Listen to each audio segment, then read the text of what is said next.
Tribalism is the state of being organized in, or advocating for, a tribe or tribes. In terms of conformity, tribalism may also refer in popular cultural terms to a way of thinking or behaving in which people are more loyal to the tribe than to their friends, their country, or any other social group. Tribalism has been defined as a way of being based upon variable combinations of kinship-based organization, reciprocal exchange, manual production, oral communication, and analogical inquiry. Ontologically, tribalism is oriented around the valences of analogy, genealogy, and mythology. This means that customary tribes have the social foundations in some variation of these tribal orientations, while at the same time often taking on traditional practices and modern practices, including monetary exchange, mobile communications,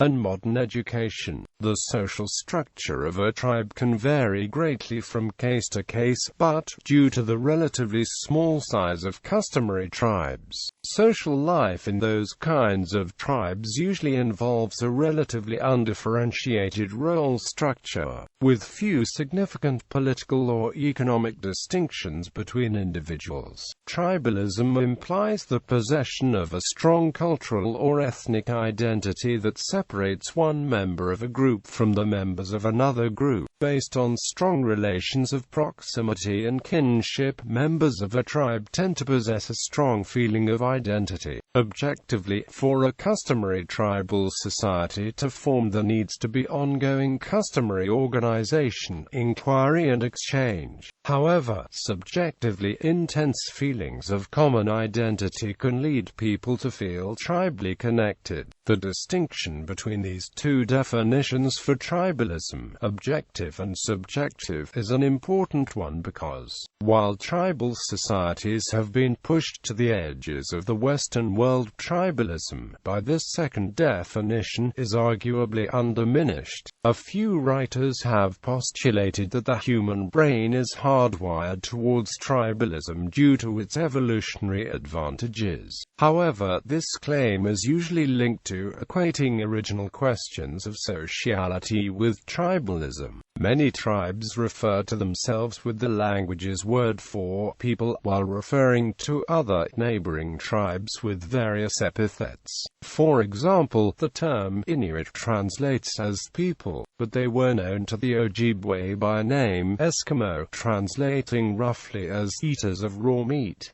Tribalism and violence. Anthropologists engage in ongoing debate on the phenomenon of warfare among tribes. While fighting typically and certainly occurs among horticultural tribes, an open question remains whether such warfare is a typical feature of hunter-gatherer life, or an anomaly found only in certain circumstances, such as scarce resources, or only among food-producing societies. There is also ambiguous evidence whether the level of violence among tribal societies is greater or lesser than the levels of violence among civilized societies. Tribes use forms of subsistence such as horticulture and foraging which cannot yield the same number of absolute calories as agriculture. This limits tribal populations significantly, especially when compared to agricultural populations. Lawrence Keeley writes in War Before Civilization that examples exist with low percentage rates of casualties in tribal battle, and that some tribal battles were much more lethal as a percentage of population than, for example, the Battle of Gettysburg. He concludes that no evidence consistently indicates that primitive battles are proportionately less lethal than civilized ones. Tribalism and evolution.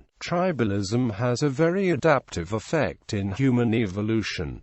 Humans are social animals, and ill-equipped to live on their own. Tribalism and social bonding help to keep individuals committed to the group, even when personal relations may fray. This keeps individuals from wandering off or joining other groups. It also leads to bullying when a tribal member is unwilling to conform to the politics of the collective. Socially, divisions between groups fosters specialized interactions with others, based on association, altruism, kin selectivity, and violence. Thus, groups with a strong sense of unity and identity can benefit from kin selection behavior such as common property and shared resources. The tendency of members to unite against an outside tribe and the ability to act violently and prejudicially against that outside tribe likely boosted the chances of survival in genocidal conflicts. Modern examples of tribal genocide rarely reflect the defining characteristics of tribes existing prior to the Neolithic Revolution, for example, small population and close relatedness.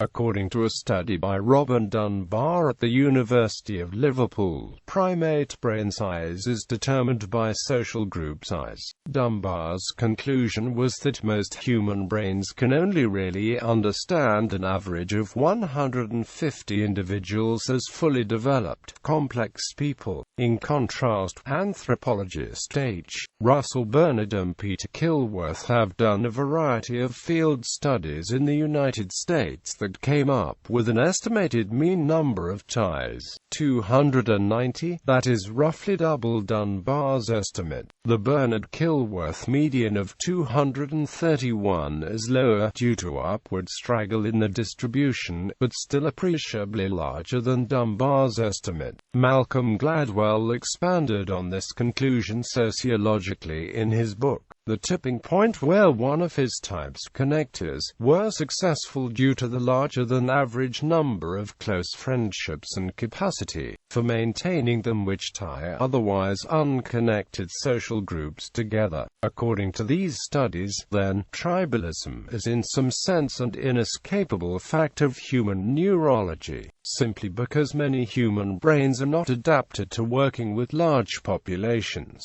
Once a person's limit for connection is reached, the human brain must resort to some combination of hierarchical schemes, stereotypes, and other simplified models in order to understand so many people.